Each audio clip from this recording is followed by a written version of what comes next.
হচ্ছে না আজকে ইন্টারন্যাশনাল বায়োলজিক্যাল ডাইভার্সিটি ডে।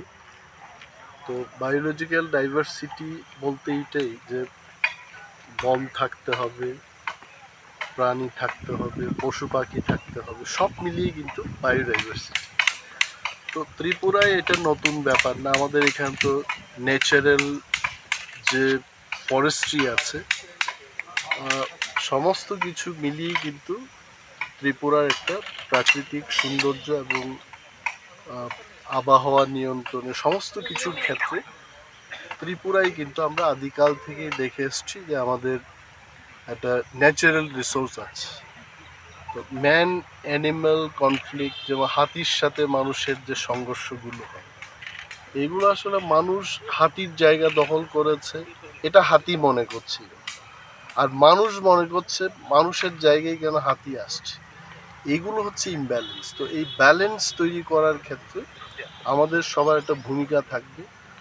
আমরাও যেন ক্ষতিগ্রস্ত না হয় এবং যারা বন্যপ্রাণী আছে তারাও যেন ক্ষতিগ্রস্ত না হয়, এই ব্যালেন্সিং কী করে করা তার একটা আলোচনা চক্র হবে। এবং সারা বিশ্বে আজকে এই বায়োলজিক্যাল ডাইভার্সিটি নিয়ে আলোচনা হবে, বিজ্ঞানীরা কথা বলবেন, তাদের কি চিন্তাধারা এটা বলবেন। তো অ্যাজ এ ফরেস্ট মিনিস্টার আমি ত্রিপুরার সমস্ত নাগরিকদের অনুরোধ করব যে আমাদের বনকে বাঁচাতে হবে এবং যাই আছে আমাদের কাছে এটাকে সুন্দর করে রাখতে হবে, সো দ্যাট আমরাও বেঁচে থাকতে পারি আর বন্যপ্রাণীরাও যেন বেঁচে থাকতে পারে। বন দপ্তর থেকে কি উদ্যোগ নেওয়া হচ্ছে এই বন্য জিনিসটাকে? আমাদের হচ্ছে মূল প্ল্যান্টেশনকে আমাদের আরো জোরদার করতে হবে এবং যেখানেই ধ্বংস হওয়ার পথে যে জঙ্গলগুলো যাচ্ছে সেগুলোকে পুনরুদ্ধার করা, এগুলো নিয়েই তো আমাদের এক্সটার্নাল এইডেড প্রজেক্টগুলো চলছে। এবং আপনারা দেখেছেন যে গত 5 বছরে ত্রিপুরায় কিন্তু ব্যাপক পরিমাণে আমরা প্ল্যান্টেশন করেছি এবং আরও করার উদ্যোগ আছে।